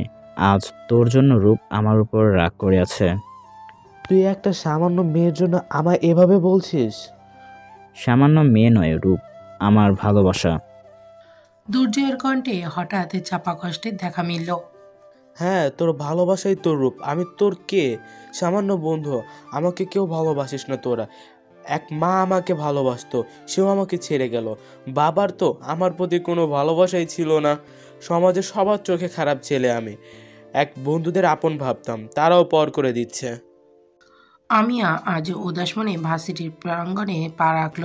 গতকালকের ঘটনার পর তার মন পুরোদমে ভেঙে গেছে। অনিচ্ছা থাকা সত্ত্বেও তাকে শুভ্রর সাথে আংটি বদল করতে হয়েছে, যা তার জন্য যথেষ্ট পীড়াদায়ক। এখন আবার নতুন সমস্যা হয়ে দাঁড়িয়েছে তার জীবনে শুভ্রর আগমন। দুর্জয়ের প্রতি অনুভূতি সে কোনোভাবে অস্বীকার করতে পারবে না। এসব কিছু ভেবেই দীর্ঘশ্বাস ফেলে আমিয়া। জীবনে অনেক বদল এসেছে তার, তবে এখন পরিবারের স্বার্থে নিজের ভালোবাসাকে তাকে ত্যাগ স্বীকার করতেই হবে। ভিতর ভিতর এটা নিয়েই সে সম্পূর্ণ ঝলসে যাচ্ছে। এই অনুভূতির লড়াই তাকে তিলে তিলে শেষ করে দিচ্ছে। এরই মাঝে কোথা থেকে যেন দুর্জয় তার সামনে এসে দাঁড়ায়। দুর্জয়কে হঠাৎ এভাবে নিজের সামনে দেখে অবাক হয়ে যায় আমিয়া। মন খারাপ করে বলে, আপনার কি কোনো কিছুর প্রয়োজন? দুর্জয় আমিয়ার হঠাৎ এভাবে বদলে যাওয়াটা মেনে নিতে পারল না। যেই মেয়ে কাল তাকে ভালোবাসার দাবি নিয়ে সামনে এলো, সে আজ এত শীতল ব্যবহার করছে, ব্যাপারটা সন্দেহজনক। দুর্জয় আমিয়ার উদ্দেশ্যে বলে, তুমি না বলেছিলে যে আমাকে ভালোবাসো? আমি তোমার পরীক্ষা নিতে চেয়েছিলাম, মনে আছে? আমিয়া উপর নিচে মাথা নাড়ায়। দুর্জয় বলে ওঠে, তুমি কি সেই পরীক্ষা দিতে প্রস্তুত? আমিয়া এবার আর কিছুই বলে না। একবার নিজের হাতের দিকে তাকায়। তার অনামিকা আঙুলে শোভা পাচ্ছে শুভ্রর পরিয়ে দেওয়া আংটি। এখন সে অন্য কারোর বাগদত্তা। দুর্জয়ের কাছে ভালোবাসার পরীক্ষা দেওয়ার এখন সত্যি কি কোনো মানে আছে? এই প্রশ্নের কোনো উত্তর খুঁজে পায় না আমিয়া। দুর্জয় আমিয়াকে এমন চুপ দেখে বিরক্তি হয়ে বলে, তুমি কি পরীক্ষা দিতে ভয় পাচ্ছ? আমিয়া কোনো জবাব দিতে পারে না। দুর্জয়ের ধৈর্যে বাঁধ ভেঙে যেতে থাকে। সে এক প্রকার চেঁচিয়ে বলে, এই মেয়ে, তখন থেকে আমি কি বলে চলেছি তুমি শুনতে পাচ্ছ না? এভাবে চুপ করে স্ট্যাচু হয়ে আছো কেন? আমিয়া নিজেকে সামলে বলে, আই নিড টু গো। আমিয়া যেতে নিতেই দুর্জয় তার হাত চেপে ধরে। আমিয়া হতবাক হয়ে পিছু ফিরে তাকায়। দুর্জয় এগিয়ে এসে আমিয়ার উদ্দেশ্যে বলে, আমাকে ভালোবাসার কথা বলে এখন এভাবে মুখ ফিরিয়ে নিচ্ছ কেন? আমিয়া কিছু বলে ওঠার আগেই শুভ্র সেখানে চলে আসে। দুর্জয়কে এভাবে আমিয়ার হাত ধরে থাকতে দেখে ভীষণ রেগে যায় শুভ্র। দ্রুত ছুটে এসে দুর্জয়ের থেকে আমিয়ার হাত সরিয়ে নিয়ে বলে, নিজের হাত সামলে রেখো, আমার বাগদত্তার থেকে দূরেই থাকবে। দুর্জয় অবাক চোখে তাকায় আমিয়ার দিকে। এই মেয়েটা কাল তাকে ভালোবাসার কথা জানিয়েছে, অথচ আজ জানতে পারছে সে অন্য কারোর বাগদত্তা। এ কোন বাস্তবতার মুখোমুখি হতে হচ্ছে দুর্জয়কে? দুর্জয় নিজের অবাক হওয়া কাটিয়ে উঠে আমিয়ার উদ্দেশ্যে বলে, নিজের ভবিষ্যৎ জীবনের জন্য শুভকামনা রইল। আমার সাথে এই মজাটা না করলেই ভালো হতো। বলেই উদাস মনে নিয়ে প্রস্থান করলো সে। আমিয়া দুর্জয়ের যাওয়ার পানে করুণ চোখে তাকিয়ে রইল। শুভ্র আমিয়ার উদ্দেশ্যে বলল, ওই ছেলেটাকে তোমায় ডিস্টার্ব করেছিল নাকি? এমন গুন্ডা পান্ডা ছেলেদের থেকে দূরেই থাকো তো ভালো হয়। আমিয়া কিছু বলে উঠতে পারে না। বাপ্পি চৌধুরী তার মামা আসিফ চৌধুরীর সামনে দাঁড়িয়ে আছে। অনেকক্ষণ চুপ থাকার পর আসিফ চৌধুরী অগ্নিদৃষ্টিতে তাকিয়ে বলেন, আমার ছেলেমেয়েরা সবাই বিদেশে সেটেল, তাই আমি ভেবেছিলাম আমার ভাগ্নি হিসেবে আমার পরবর্তী ছাত্র সংগঠনে তোমাকে নিজের স্থান ছেড়ে দেব। আর তুমি কি করলে? সামান্য একটা ছেলের কাছে বাজিতে হেরে চূড়ান্ত অপমানিত হয়ে পরে আবার তার হাতেই মার খেলে। নিজের সাথে সাথে আমার সম্মানও মাটিতে ডুবিয়ে দিলে। এখন তো কেউ আর আমাকে মানতেই চাইবে না। বাপ্পি মাথা নিচু করে বলে, আমার অনেক বড় ভুল হয়ে গিয়েছে, তুমি আমায় আরেকটা সুযোগ দাও, আমি নিজেকে প্রমাণ করে দিব। সুযোগ বারবার আসে না, কিন্তু তুমি যেহেতু আমার ভাগ্নে, তাই তোমাকে একটা দ্বিতীয় সুযোগ দিয়ে দেখতে পারি। তবে এটাই শেষ সুযোগ। আর হ্যাঁ, একটা পরামর্শ দেই, শত্রুর সাথে সবসময় অস্ত্র দিয়ে লড়াই করতে হয় না, মাঝে মাঝে ব্রেন গেমও খেলতে হয়। আর এর জন্যই প্রয়োজনে শত্রুর দুর্বলতা খুঁজে বের করা। বাপ্পি বাঁকা হেসে বলে, ধন্যবাদ মামা, এত সুন্দর পরামর্শ দেওয়ার জন্য। এবার জলদি কাজে লেগে পড়ো। যারা তোমার আর আমার সম্মানে হাত দিয়েছে, আমাদের পথের কাঁটা হয়ে দাঁড়িয়েছে, বুদ্ধির মাধ্যমে তাদের দুর্বলতা খুঁজে বের করে পথ থেকে উপড়ে ফেলো। দুর্জয় উদাস মনে ক্যান্টিনে বসেছিল। সাগর তাকে এভাবে বসে থাকতে দেখে শুধায়, কি রে, তোকে এত উদাস উদাস লাগছে কেন? কিছু কি হয়েছে? দুর্জয় মলিন হেসে বলে, পৃথিবীতে কিছু অভাগা মানুষ থাকে জানিস, যাদের ভালোবাসার মতো কেউ থাকে না এই পৃথিবীতে। হঠাৎ এই কথা কেন বলছিস তুই? দুর্জয় আর কিছু বলে না। মান্না বলে ওঠে, বুঝি না আজকাল কি হচ্ছে। একদিকে ওই বেটা আহনাফ মজনু হয়ে একটা মেয়ের পিছনে ঘুরছে তার মান ভাঙানোর জন্য, আর এদিকে দুর্জয়ের না জানি কি হয়েছে যে এমন কথা বলছে। দুর্জয় হঠাৎ করেই সাগর ও মান্নার উদ্দেশ্যে বলে, আচ্ছা, আমি কি খুব খারাপ? আমাকে কি ভালোবাসা যায় না? হঠাৎ এমন কথা কেন বলছিস তুই? সাগরের এমন প্রশ্নের জবাবে কি বলবে দুর্জয়ের সেটা জানা নেই, তাই সে চুপ থাকাকেই শ্রেয় মনে করে।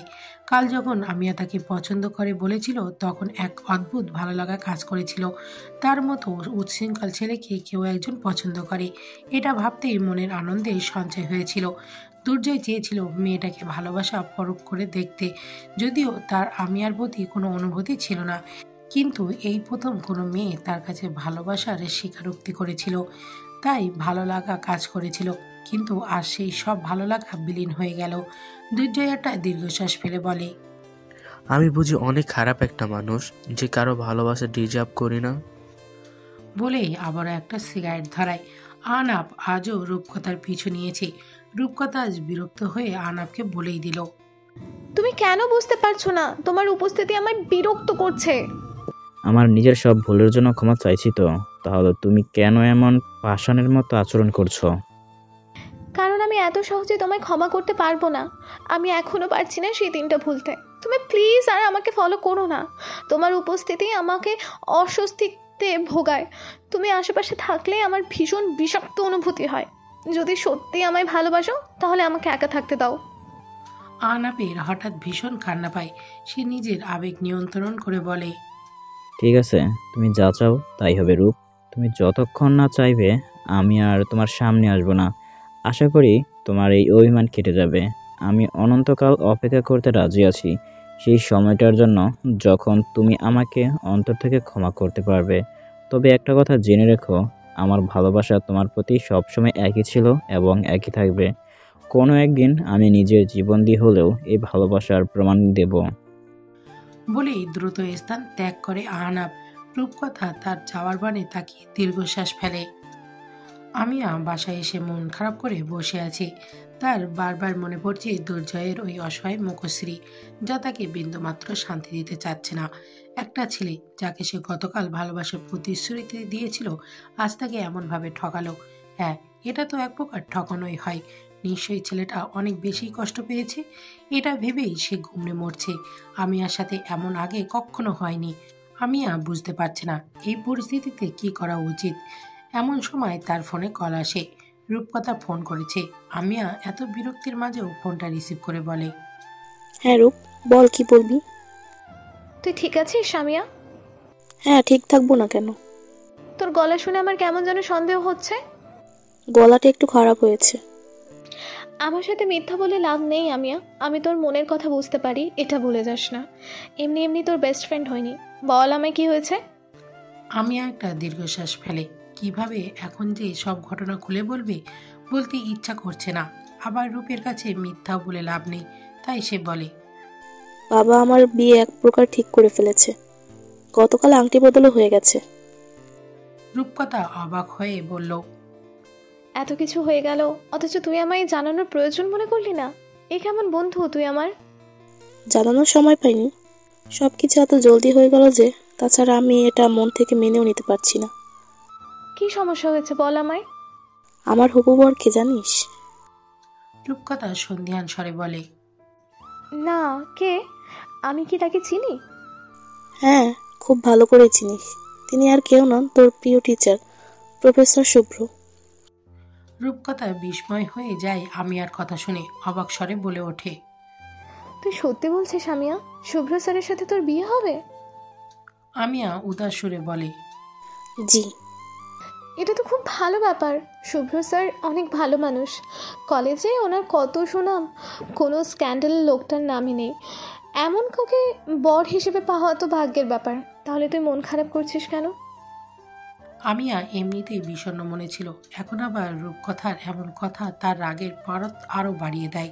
তাই তো সে বলে, তোর যখন এত পছন্দ হচ্ছে তো তুই ওনাকে বিয়ে করে নে। আমায় কেন বলছিস? তুই তো বললি তোর বাবা বিয়ে ঠিক করে ফেলেছে। তার মানে জোরপূর্বক হোক বা স্বেচ্ছায় তুই মত দিয়েই ফেলেছিস, তাই না? আচ্ছা রূপ, তুই কি পারবি আহনাফ ভাইকে ছেড়ে অন্য কাউকে বেছে নিতে? হঠাৎ আমিয়ার এমন প্রশ্নে তবদা খেয়ে যায় রূপ। বলার মতো কিছুই খুঁজে না পেয়ে প্রসঙ্গ বদল করে বলল, এসব কথা থাক। যে জন্য তোকে ফোন করেছি সেটা বলি।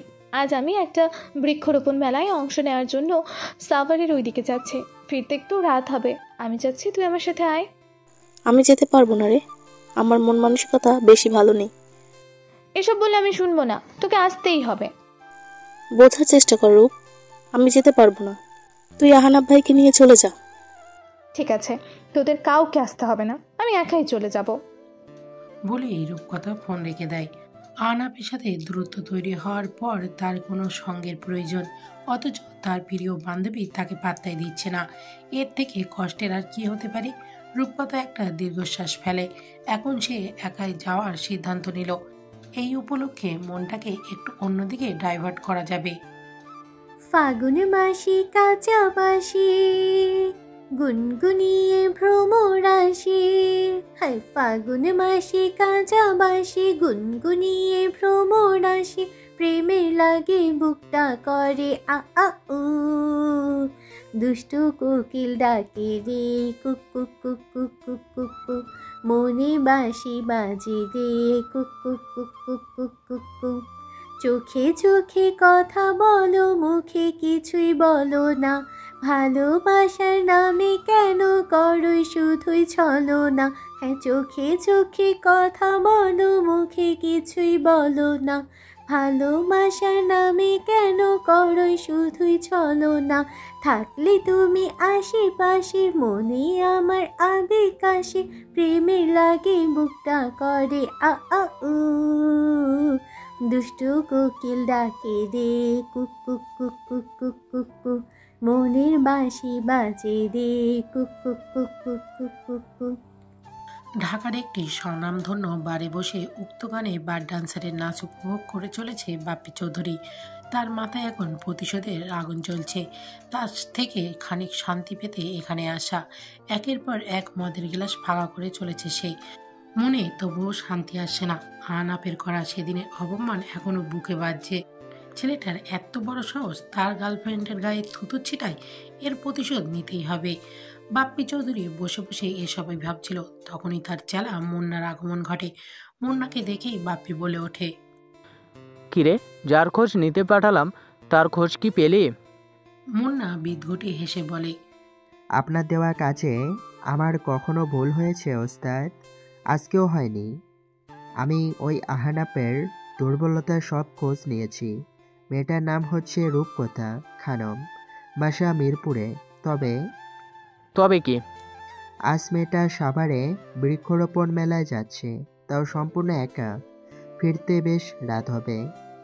মুন্নার কথা শুনে বাপ্পি আরেক পেগ ঢোক গিলে পিচেল এসে বলে, রাত যত গভীর হয় ততই তো মজা। সাথে সাথে মুন্নাও হেসে ওঠে। বাপ্পি বলে ওঠে, আহনাফ, তুই আমাকে যতটা অপমান আর কষ্ট দিয়েছিস তার থেকে কয়েক গুণ বেশি কষ্ট তোকে ফিরিয়ে দিব। তুই শুধু তৈরি থাক সেটার জন্য। সব বন্ধুদের মাঝে উপস্থিত থেকেও আহনাফ আজ যেন এখানে নেই। আহনাফের অন্যমনস্ক দুর্জয়, সাগর, মান্না কারোরই নজর এড়াচ্ছে না। দুর্জয় এক পর্যায়ে বিরক্তি হয়ে বলে, তোর এই দেবদাস মুড আর কয় বছর চলবে বাল? একটা মেয়ের জন্য এত কেন ভাবিস? দেখতে তো ভালোই আছিস, ওর মতো হাজারটা মেয়ে পেয়ে যাবে। আহনাফ মলিন হেসে বলল, কিন্তু আমার যে শুধু ওকেই চাই। ঢং ঢং না দুর্জয়, এটা আমার ভালোবাসা। তুই সেটা বুঝবি না। আগে কাউকে ভালোবাস, তারপরে বুঝতে পারবি। আহনাফের কথা শুনে দুর্জয়ের মনে পড়ে গেল আমিয়া নামক মেয়েটার কথা। মেয়েটা তার সাথে ভালোবাসার নামে ছলনা করেছে। তাকে ভালোবাসার কথা বলে অন্য একটা লোককে বিয়ে করতে চলেছে। ব্যাপারটা ভাবতেই তার হাত মুষ্টিবদ্ধ হয়ে আসে। দুর্জয় জোরে শব্দ করে বলে, ভালোবাসার মায়ের আমার লাগবে না ভালোবাসা। বলেই সে গটগট পায়ে হেঁটে চলে যায়। আহনাফ যেহেতু আমি আর দুর্জয়ের ঘটনা বিস্তারিত জানে না, তাই সে অবাক স্বরে বলে, এরা আবার কি হলো? এমন রিয়াক্ট করছে কেন? সাগর বলে ওঠে, ওর মন আবারও খুব বাজেভাবে ভেঙে গেছে। ওর মনে ভালোবাসার ফুল ফোটার আগে কেউ সেটা বাজেভাবে ঝলসে দিয়ে গেছে। নিজের মায়ের পরিণতির জন্য এমনি সে ভালোবাসায় বিশ্বাস করতো না, এখন তো আরও করবে না। রূপকথা সাভারে অনুষ্ঠিত বৃক্ষরোপণ মেলায় অংশ নিয়েছে। নিজের হাতে ভাউর এলাকায় অনেক গাছ লাগাচ্ছে। রূপকথা একজন প্রকৃত প্রেমিক, তাই তো নিজের জীবনে যাবতীয় সমস্যাকে দূরে ঠেলে দিয়ে প্রকৃতির সেবার মন দিয়েছে। গাছ লাগানোর কাজ চলল সন্ধ্যা গড়িয়ে রাত পর্যন্ত। ঘড়ি কাটায় তখন রাত 8টা। এমনিতেই শহরের এলাকায় এটা খুব বেশি সময় না, তবে সমস্যা হলো আর ঝিরিঝিরি বৃষ্টি হচ্ছে, যার কারণে রাস্তায় লোকের উপস্থিতি কম। রূপকথা যাবতীয় সব কাজে দ্রুতই রওনা দিল বাড়ির দিকে। মেন রাস্তায় এসে দেখলো তেমন গাড়ি ঘোড়া নেই। অনেক অপেক্ষার পর একটা সিএনজি পেল, অতঃপর সেই সিএনজিতেই উঠে পড়ল। আহনাফ আর নিজেকে ঠিক রাখতে পারল না বেশিক্ষণ। যদিও সে রূপকথাকে কথা দিয়েছে যে আর তার সম্মুখে হবে না, তবুও সকাল থেকে রূপকথার বাড়ির সামনে দাঁড়িয়ে সে। কিন্তু অবাক করার ব্যাপার হলো রূপকথা একবারও বাড়ি থেকে বের হয়নি। ব্যাপারটা বেশ খটকা লাগিয়েছে আহনাফের। রূপকথার রুমের সামনের ব্যালকনিতে গিয়েও আহনাফ দেখলো সেখানে কারোর অস্তিত্ব নেই। আহনাফের মনে সন্দেহ জাগে, তাহলে কি এখন রূপকথা তার কক্ষে নেই? নিজেকে দমিয়ে রাখতে না পেরে রূপকথাকে ফোন করলো আহনাফ। কিন্তু ফোন নট রিচেবল বলছে। আহনাফের মনে ভয় ঢুকে গেল। একবার ভাবলো সব দ্বিধা দূরে ঠেলেই রূপকথার বাড়িতে ঢুকে দেখবে, কিন্তু এতে যদি রূপকথা আবার রেগে যায়, তাই ঝুঁকি নিতে চাইল না। এমনিতেই যথেষ্ট রেগে আছে মেয়েটা, এতদিন চেষ্টা করেও রাগ কমাতে পারছে না। তাই আহনাফ আর ঝুঁকি না নিয়ে নিজের ফোন থেকে রূপকথার ফেসবুক অ্যাকাউন্টে লগ ইন করলো। মেয়েটা এখনও নিজের পাসওয়ার্ড বদলায়নি দেখে স্বস্তি পেল। রিলেশনে থাকার সময় সে আহনাফকে ফেসবুক পাসওয়ার্ড দিয়েছিল, আহনাফও দিয়েছিল রূপকথাকে। রূপকথার আইডিতে লগ ইন করে দেখলো সর্বশেষ আমিয়ার সাথে কথা বলেছে। আমিয়া রূপকথার বেস্ট ফ্রেন্ড, তাই সে রূপকথার কোথায় আছে সে ব্যাপারে জানতে পারে। ভাবলো আহনাফ। আমিয়া সেই মুহূর্তে অ্যাক্টিভও ছিল, তাই আর দেরি না করে মেসেজ দিল। হাই আমিয়া, আমি আহনাফ। অনেকক্ষণ থেকে রূপের বাড়ির সামনে দাঁড়িয়ে আছি, কিন্তু ওর দেখা পাচ্ছি না। আমার মনে হচ্ছে ও বাসায় নেই। এদিকে অনেক রাত হচ্ছে, আমার ওর জন্য বেশ চিন্তা হচ্ছে। তুমি কি জানো রূপ কোথায় আছে এই মুহূর্তে? মেসেজটা পাঠানোর কিছু মুহূর্তের মধ্যেই নোটিফিকেশন আওয়াজে বিরক্ত হয়ে মেসেজটা সিন করলো আমিয়া। পুরো মেসেজটা পড়ে বেশ স্বাভাবিকভাবেই নিল, কারণ ওই রূপকথা তাকে বলেছিল তার আইডির পাসওয়ার্ড আহনাফের কাছেও আছে। এদিকে এত রাতে রূপকথা বাড়িতে ফেরেনি ভেবে আমিয়াও দুশ্চিন্তায় পড়ল। মেয়েটা একা এত দূরে সাভারে আছে, এই ঝড় বাদলের দিনে কোনো বিপদে না পড়ে সেই ভাবনা থেকেই দ্রুত টাইপিং করে বলল, ভাইয়া, রূপ সাভারের বৃক্ষরোপণ মেলায় অংশ নিতে গেছে। এতক্ষণে তো ওর ফেরার কথা, আপনি একটু খোঁজ নিয়ে দেখুন। মেয়েটা সম্পূর্ণ একা গেছে। আমি আর মেসেজটা দেখেই আহনাফের বুক ধক করে উঠল। এত রাতে মেয়েটা একা এত দূরে, যদি কোনো বিপদে পড়ে। আর ভাবতে পারল না আহনাফ। দ্রুত নিজের বাইক নিয়ে বেরিয়ে পড়ল সাভারের উদ্দেশ্যে। গাড়ির স্পিড যত সম্ভব বাড়িয়ে নিল, মনে মনে বলতে লাগলো, তুমি চিন্তা করো না রূপ, আমি এক্ষুনি আছি তোমার কাছে। আমি বেঁচে থাকতে কোনো বিপদের আজ তোমার গায়ে লাগতে দেব না। এদিকে আমিও দুশ্চিন্তাগ্রস্ত হয়ে পড়ল রূপকথার জন্য। এখন তার নিজের ওপরই রাগ হচ্ছে। যদি সেও রূপকথার সাথে চলে যেত তাহলে ভালো হতো। এখন যদি রূপকথার কোনো বিপদ হয়ে যায় তাহলে সে নিজেকে ক্ষমা করতে পারবে না। এদিকে আশরাফ শরীফও কোনো মতেই আমিয়াকে এত রাতে বের হতে দেবেন না। তাই আমিয়া আল্লাহর কাছে প্রার্থনা করতে লাগলো যেন আহনাফ দ্রুত রূপের কাছে পৌঁছে যায় এবং সম্ভাব্য বিপদ থেকে তাকে রক্ষা করে। রূপকথা অনেকক্ষণ থেকে খেয়াল করছে একটা গাড়ি সমানে তাদের পেছনে পেছনে আসছে। তারা যেদিকে মন নিচ্ছে গাড়িটাও সেদিকে আসছে। ব্যাপারটা রূপকথার মনে ভয়ের সৃষ্টি করলো। ফোন বের করে দেখলো নেটওয়ার্কও পাওয়া যাচ্ছে না। একেই বোধহয় বলে যেখানে বাঘের ভয় সেখানে সন্ধে হয়। এতক্ষণ তাও একটু আধটু মানুষ থাকলেও এখন তারা যে রাস্তায় উঠেছে সেটা একদমই ফাঁকা, চারিদিক জনমানবহীন। দূর দূরান্ত পর্যন্ত কোনো লোকালয় নেই। ব্যাপারটা ভাবতেই রূপকথার শ্বাস বন্ধ হবার জোগাড়। মনে মনে আয়তাল কুরসি জপ করতে লাগলো সে। এখানে একা আসাটাই ভুল হয়েছে। বাসায় না পৌঁছানো পর্যন্ত তার শান্তি নেই। রূপকথার এমন ভাবনার মাঝে হঠাৎ গাড়িটি জোরে ব্রেক কষে। রূপকথা বলে ওঠে, কি হলো ভাইয়া, আপনি হঠাৎ থামলেন কেন? সিএনজি চালক অসহায় কণ্ঠে বলে, আমাদের সামনে থেকে একটা গাড়ি আটকে ধরেছে। রূপকথার মনে যেটুকু সাহস ছিল সেটাও আর রইল না।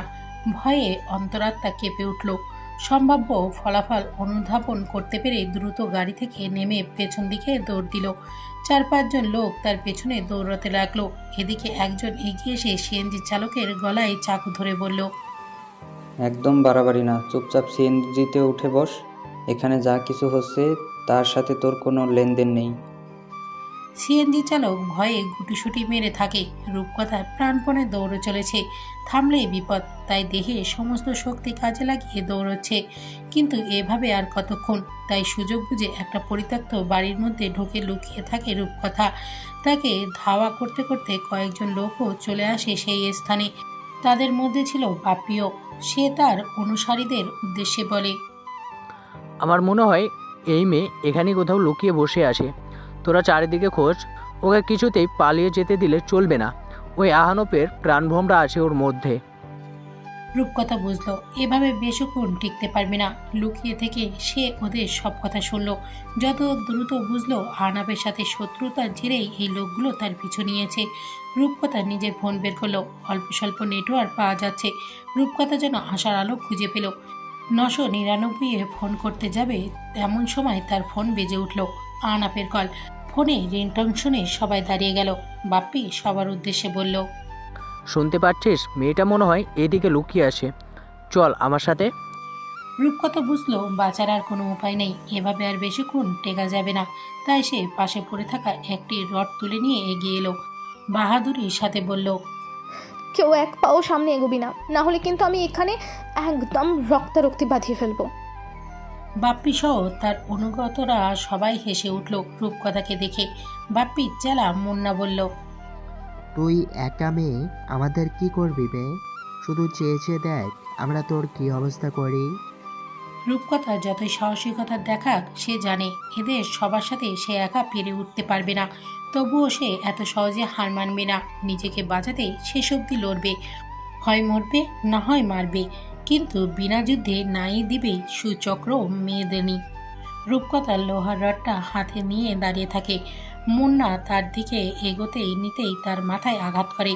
মুন্না মাথায় হাত দিয়ে বসে পড়ে, কিন্তু দ্রুত উঠে বসে। ওরা 5-6 জন একসাথে এবার এগিয়ে আসে। রূপকথা বাপ্পিকে আঘাত করতে নিতেই সেই রডটা ধরে ফেলে বলে, ব্যাস, অনেক দেখেছি তোর সাহসিকতা, এবার অন্য কিছু দেখি। বলেই রূপকথার দেহের দিকে লোলুপ দৃষ্টিতে তাকায়। বৃষ্টিতে ভেজাই তার সালোয়ার কামিজটা শরীরের সাথে লেপ্টে আছে। রূপকথা হাত দিয়ে নিজেকে আড়াল করার চেষ্টা করে। বাপ্পি তাকে নিজের কাছে টেনে নিয়ে বলে, বুলবুলি তাকি ধুম। রূপকথা এখনো আশা ছেড়ে দেয় না। তার মনে হয় এক্ষুনি কেউ তাকে বাঁচাতে আসবে। রূপকথার ওড়নার ধার টান দিল বাপ্পি। রূপকথা অনেক চেষ্টা করেও ধরে রাখতে পারল না। ভয়ে সিটিয়ে গেল মেয়েটা। চারিপাশে থাকা পুরুষদের লোলপ দৃষ্টি তার উপরে স্থিতি। রূপকথা তাদের সবার মাঝে যেন একটা জানোয়ারকে দেখতে পাচ্ছে। ধীরে ধীরে বাপ্পি রূপকথার কাছে আসতে লাগলো। বাপ্পির চেহারায় হিংস্রতা স্পষ্ট দেখতে পাচ্ছে রূপকথা। রূপকথা বলতে থাকে, প্লিজ ভাইয়া, আপনি আমার ভাইয়ের মতো, দয়া করে আমার সাথে এমন নোংরা কাজ করবেন না। বাপ্পি শয়তানের মতো হেসে বলে, আমার বোনের দরকার নেই, আমার তো সহ্য সঙ্গী দরকার। বলেই একটানে রূপকথার সালোয়ারের কিছু অংশ ছিঁড়ে ফেলে। রূপকথা কাঁদতে লাগলো ভীষণ জোরে। কান্নার গতি বাড়ল অনেক বেশি। এরই মধ্যে বাপ্পি দূরত্ব ঘুচিয়ে কাছে আসার চেষ্টা চালিয়ে গেল। রূপকথার কাছে এসে বলল, তৈরি হয়ে নে আমার কাছে আসার জন্য। রূপকথার কাছে এসে বাপ্পি আরও কিছু করতেই যাবে, তার আগে সেখানে চলে আসলো আহনাফ। এইরকম কিছু ঘটতে পারে সেটা সে বুঝতেই পারেনি। তার মনে পড়ল কিছু সময় আগের কথা, যখন সে রূপকথাকে কল করেছিল। তখন রূপকথা ফোনটা রিসিভ করে বলে, সাভারের মেইন রোডের দিকে যে পরিত্যক্ত বাড়িটা আছে সেখানে চলে এসো প্লিজ, হ্যাঁ এখন আর কিছু জানতে পারবো না। তখন রূপকথার কণ্ঠ শুনেই সে বুঝেছিল নিশ্চয়ই কোনো বিপদে পড়েছে রূপকথা, কিন্তু বিপদটা যে এমন কিছু হতে পারে সেটা মাথাতেও আসেনি। রূপকথার কাছে এগিয়ে আসার চেষ্টা করছিল তখন বাপ্পি। আহনাফের মাথায় রাগ চড়ে বসে। সে হুঙ্কার দিয়ে বলে ওঠে, এখনই থেমে যা বাপ্পি, আমার রূপের দিকে আর এক পা এগোলে আমি তোকে শেষ করে দিব। বাপ্পির কানে যায় আহনাফের করা হুঙ্কার। সে পিছনে ফিরে বলে, বাহ, তাহলে তুই চলে এসেছিস, ভালোই হলো। নিজের চোখের সামনে দেখ আমি তোর প্রেমিকার কি অবস্থা করি। আহনাফকে দেখে রূপকথা আশার আলো খুঁজে পায়। কাতর কণ্ঠে বলে, আমাকে বাঁচাও আহনাফ, এই নোংরা লোকগুলো আমায়। রূপকথা তার কথা সম্পূর্ণ করার আগেই বাপ্পি তার মুখ চেপে ধরে বলে, চুপ কর, নোংরা ছোঁয়ার এখনো কিছু দেখিসনি তুই? আহনাফ তোকে কি সুখ দেয়, আজ তার থেকে অনেক বেশি সুখ আমি দিব তোকে। আহনাফ এগিয়ে এসে বাপ্পির থেকে রূপকথাকে আলাদা করতে চায়, কিন্তু বাপ্পির লোকেরা তাকে আটকে রাখে। রূপকথা সমানে চিৎকার করতে থাকে। এদিকে বাপ্পি নিজের পোশাক খুলতে আরম্ভ করে। আহনাফ নিজের সর্বশক্তি দিয়ে সবাইকে দূরে সরিয়ে রূপকথার কাছে গিয়ে বাপ্পিকে ঠেলে দূরে সরিয়ে রূপকথাকে জড়িয়ে ধরে বলে, তুমি চিন্তা করো না রূপ, আমি আছি তোমার কাছে। আমি জীবিত থাকতে কেউ তোমার কোনো ক্ষতি করতে পারবে না। রূপকথা সমানে কেঁদে চলেছে। একটা নারীর কাছে সব থেকে দামি হলো তার সম্মান, আর এই লোকগুলো আজ তার সেই সম্মানের দিকে হাত বাড়িয়েছে। এটা মেনে নেওয়া কঠিন তার জন্য। আহনাফ শক্ত মুখে বলে, যারা তোমার সাথে এমন নোংরা কাজ করতে চেয়েছে তাদের কাউকে আমি ছাড়ব না। রূপকথা আহনাফকে আরো শক্ত করে আঁকড়ে ধরে। বাপ্পি এসে রূপকথাকে নিজের কাছে টেনে নেওয়ার চেষ্টা করে। তার শাগরেদরাও একই চেষ্টা করে। আহনাফ বলে ওঠে, আমার জান থাকতে আমার রূপকে তোদের নোংরামোর শিকার হতে দেব না। বাপ্পি হাতে একটা রড তুলে নিয়ে বলে, তাহলে মর। বলেই জোরে আঘাত করে আহনাফের শরীরে। একে একে তার সব শাগরেদরাও হাতে রড তুলে নেয়। প্রত্যেকেই সমানে আঘাত করতে থাকে আহনাফের শরীরে। আহনাফ এত আঘাত সহ্য করেও রূপকথাকে ছেড়ে দেয় না, বরং আরো বেশি আগলে রেখে বলে, একদম চিন্তা করো না রূপ, আমি আছি। রূপকথা কান্না করে বলে, ওরা তোমায় মারছে আহনাফ। হুশ, আমার লাগছে না। নিজের উপর সব আঘাত আমি সইতে পারবো, কিন্তু তোমার অসম্মান আমি সইতে পারবো না। হঠাৎ করেই বাপ্পি আঘাত করে বসে আহনাফের মাথায়। পরপর 3 বার আঘাত করতেই আহনাফ মাটিতে পড়ে যায়। রূপকথা আহনাফের পাশে বসে বলে, আহনাফ। কিন্তু সে কোনো সাড়া দেয় না। রূপকথা আবারও তার নাম ধরে ডাকে। আহনাফ একটু চেতনা ফেরে, তার মাথা চুইয়ে রক্ত পড়ছে। রূপকথা এই দৃশ্য সহ্য করতে না পেরে কাঁদতে থাকে। আহনাফ মৃদু হেসে বলে, তোমার কান্না আমি সহ্য করতে পারি না রূপ, তোমায় সবসময় হাসতে দেখতে চাই। তোমার হাসি যে আমার বড্ড প্রিয়। আমি থাকি বা না থাকি, তোমার মুখে এই হাসি যেন সবসময় থাকে। বলেই সে হাল ছেড়ে দেয়। রূপ চিৎকার করে বলে, আহনাফ, এই আহনাফ, কথা বলো আমার সাথে। আমি তোমার কিছু হতে দেব না। মুন্না ভীতু গলায় বাপ্পিকে বলে, এটা কি হলো বস? শেষ পর্যন্ত কি মার্ডার কেসে ফেসে যাব? বাপ্পি নিজেও ভীষণ ভয় পেয়েছে। সে বুঝতে পারল না হঠাৎ কি থেকে কি হয়ে গেল। তবুও সাহস নিয়ে বলে, এমন কিছু হবে না মামা, সব ম্যানেজ করে নিতে পারবে। কিন্তু এই মেয়েটাকে এইভাবে ছেড়ে দিলে চলবে না, এটাকেও খতম করে দিতে হবে। বলেই রড নিয়ে এগিয়ে যায় রূপকথার দিকে। আঘাত করতেই যাবে এমন সময় পুলিশ গাড়ির সাইরেন শুনতে পেয়ে যায়। বাপ্পি ভয় পেয়ে যায়। মুন্না বলে, বস, মনে হয় পুলিশ এসে গেছে। বাঁচতে চাইলে পালা, আর এই মেয়েটাকেও সাথে নে। মুন্না রূপকথাকে তুলে নেয়। সবাই মিলে একসাথে পালানোর চেষ্টা করতেই রূপকথা তাদের হাত থেকে পালায়। পুলিশকে আসতে দেখে তারাও আর না থেমে সামনের দিকে পা বাড়ায়। এদিকে রূপকথা আহনাফের কাছে এসে বসতেই দৌড়ে সেখানে প্রবেশ করে দুর্জয় এবং সাগর। আহনাফ তাদের ফোন করে এখানে আসতে বলেছিল এবং সম্ভাব্য বিপদের কথা জানিয়েছিল, তাই তারা পুলিশ গাড়ি সাইরেন বাজিয়েছিল। কিন্তু আসলে পুলিশ আসেনি। তারা কাছে আসতেই রূপকথাকে আহনাফের কাছে এভাবে বসে থাকতে দেখে অবাক হয়ে যায়। দুর্জয় বলে ওঠে, কি হয়েছে ওর? আহনাফের মাথা থেকে পড়া তরল রক্তের স্রোত দেখে তারা ভীত। রূপকথা বলে, আমি সব পরে বলছি, আগে আপনারা প্লিজ ওকে হাসপাতালে নেওয়ার ব্যবস্থা করুন। ওটির বাইরে বসে আছে দুর্জয়, সাগর এবং রূপকথা। রূপকথার কাছে সব ঘটনা শুনে দুর্জয় রীতিমতো কাঁপছে। প্রতিশোধের আগুন জ্বলছে এখন তার মনে। সে বলে ওঠে, ওই বাপ্পিকে তো আমি দেখে নিব। তুই শান্ত হ দুর্জয়, এমনি আহনাফের সাথে এমন একটা অঘটন ঘটে গেছে, এখন আমাদের শান্ত থাকতে হবে। কিভাবে শান্ত থাকবো? ওরা আমার বন্ধুর এই অবস্থা করেছে। আর যদি আহনাফের কিছু হয়ে যায় তাহলে ট্রাস্ট মি, আমি ওদের সবার কলেজে বের করে আনবো। এমন সময় কর্তব্যরত ডাক্তার বাইরে বের হয়ে আসে। তাকে দেখেই রূপকথা এগিয়ে গিয়ে বলে, আহনাফ, আমার আহনাফ এখন কেমন আছে? সাগর দুর্জয়ও তার পিছু পিছু যায়। ডাক্তার মলিন সুরে বলে, সরি, আমরা নিজেদের সর্বোচ্চ চেষ্টা করেছি, কিন্তু ওনাকে বাঁচাতে পারেনি। ওনার ব্রেনের ইন্টারনাল হ্যামারেজ হয়েছিল, সব কিছু হাতের বাইরে ছিল। রূপকথা এই ধাক্কা মেনে নিতে পারে না। তার সামনে ভেসে ওঠে আহনাফের মুখশ্রী এবং তার বলা শেষ কথা। সে জ্ঞান হারিয়ে পড়ে যেতে নেয়। সাগর তাকে আগলে নেয়। এদিকে দুর্জয় প্রবল আক্রোশ নিয়ে সেই স্থান ত্যাগ করে। আজ সে এই বাপ্পিকে চরম শিক্ষা দেবে, বন্ধুর মৃত্যুর প্রতিশোধ নিবে।